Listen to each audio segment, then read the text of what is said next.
Shalom. My name is Rabbi Isser Zalman Weisberg. I was fortunate to be born into an Orthodox Jewish home. My father, of blessed memory, who was also a rabbi, did what every Orthodox Jewish father does, began to teach me Torah as soon as I was able to speak. Torah is the Hebrew word for scripture. Since that very young age, I have studied the Torah every single day of my life. So what I'm about to share with you is not my own. I'm merely conveying to you the words of the living God. If you're listening to this message, you probably already know the truth. You know that you're not here in this world due to some fluke or accident, as the genius professors who populate our universities would like you to believe. These are the same brilliant minds that cannot define what is a woman, or condemn the sadistic monsters of Hamas. But you're much wiser. You know that this incredible universe of ours did not just pop up out of nowhere. You know that God created and sustains the whole universe, including you. And if God is bringing you into existence every moment of your life, it's for a reason. It's because you're important to Him. But being important to God comes with responsibilities. Responsibilities to yourself, to your family, to your country, and to the entire world. You also know that there are consequences if you ignore your responsibilities. A world in which there are no consequences for bad behavior is doomed to destruction. The responsibilities of all mankind are referred to in our literature as the Sheva Mitzvahs B'nai Noach, the 7 Noahide responsibilities. They're named after Noah because all mankind are his descendants, and because God communicated these 7 responsibilities to him. They were also repeated to Moses at Sinai. The first responsibility is the belief in an infinite, omniscient, and omnipotent Creator who created and who continues to sustain the world, as well as every human being, for a purpose. The second responsibility is to respect God. God does not need your respect, but if you do not respect the being who is responsible for your very existence and for everything in your life, then you have lost your humanity. If you have no respect for God, then you certainly will have no respect for human beings who are created in the image of God. Number 3 is not to commit murder. Prohibition against taking someone's life is in the 10 Commandments in Exodus chapter 20 and in Deuteronomy chapter 5. But the wording in Genesis chapter 9 is more detailed.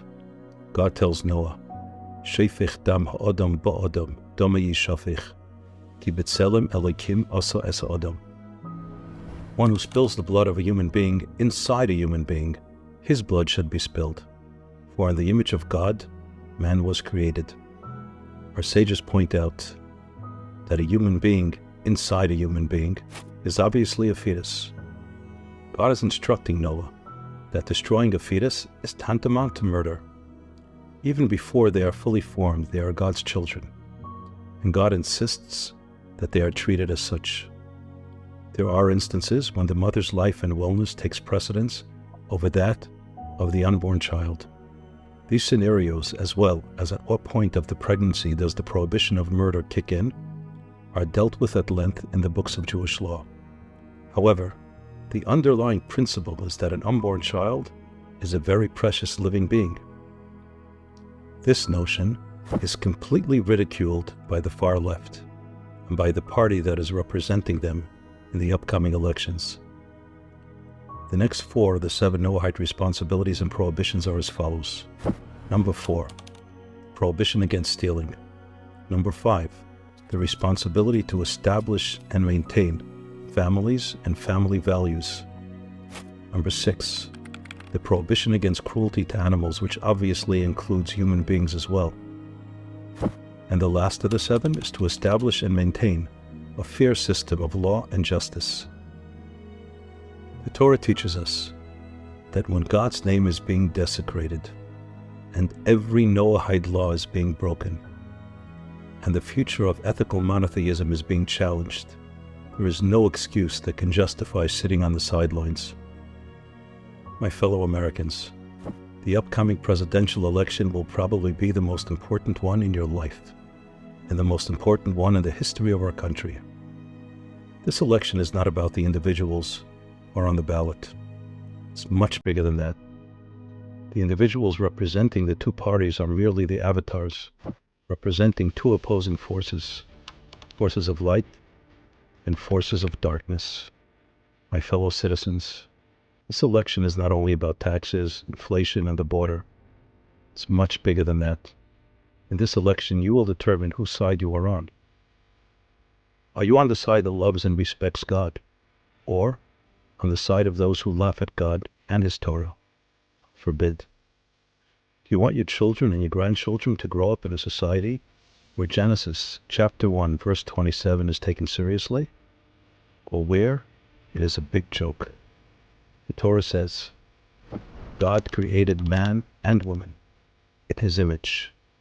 So no, you do not get to decide your gender. The Torah teaches us that intimacy is a gift given to us by God to enhance the relationship between two deeply committed individuals, a male and a female, committed to populating God's world with upstanding and moral children. Do you want your children to grow up in a culture where these values are promoted? Or do you prefer a government who will force your young innocent children to be exposed to every form of sexual decadence, perversion, depravity, and debauchery? In the future, when our great-grandchildren will be reading the history of our generation, they will be shocked at the incredible amount of insanity being peddled in today's universities and in the social discourse of the asinine left wing of our society. They'll be astonished and horrified at the depths of turpitude and stupidity to which our generation has descended. Just as we are dumbfounded when we read about human sacrifice in ancient times, or about the abominations of Sodom and Gomorrah. In this election, you will be putting on record on whose side you are on the side of godliness and holiness, or on the other side. Doing nothing is not an option. Excuses are not an option. During the episode of the Golden Calf, the Jews had plenty of excuses not to be involved, but God has made it known that He does not accept excuses when it comes to standing up to those who mock and desecrate His name and His holy Torah. And lastly, but very importantly, is God's promise to the Jewish people a joke to you? In Genesis chapter 13 and chapter 15, God makes an irrevocable promise to Abraham that the entire land of Israel will be given to his children for all eternity. And in chapter 26 and again in chapter 28, God clarifies that the children He was referring to are the Jewish people, descendants of Isaac and Jacob, and none other. And in Exodus chapter 23, verse 31, God clarifies that the boundaries of the land of Israel stretch from the Mediterranean Sea until the Jordan River. This promise is repeated dozens of times throughout the 24 books of the Hebrew Bible. Is God's word important to you? Or do you support the vicious enemies of the Jews who have been murdering men, women, and children for the last 100 years? With the bogus justification that the land of Israel does not belong to the children of Israel, but rather to Muslims, who have about 50 other countries, over 1,000 times the size of tiny Eretz Yisrael. Regarding the safety and security of the Jews in Israel, the two parties up for election stand diametrically opposite one another. One party advocates appeasement and even support to the fanatical Jew haters of Iran and their proxies, who have made their intentions to wipe the Jewish state off the face of this earth abundantly clear thousands of times. This same party constantly restricts the military assistance and ordinances they provide the Israelis with the malicious claim that the Jews will use them to harm civilians, even though no army in the history of mankind does more to protect enemy civilians, even at the heavy cost of Jewish lives. The other party is a staunch supporter of Israel, who will help them in every way possible to defeat their enemies. They proved their deep and sincere alliance with Israel when they were in power from 2017 to 2020. 3 times the Bible says that those who bless the Jews are blessed, and those who curse them, which obviously includes those who support their enemies, will be cursed. in Genesis chapter 12, verse 3, chapter 27, verse 29, and in Numbers chapter 24, verse 9. The choice to bring blessing upon yourself and your family is yours. If you're listening to this message, then I know what you believe.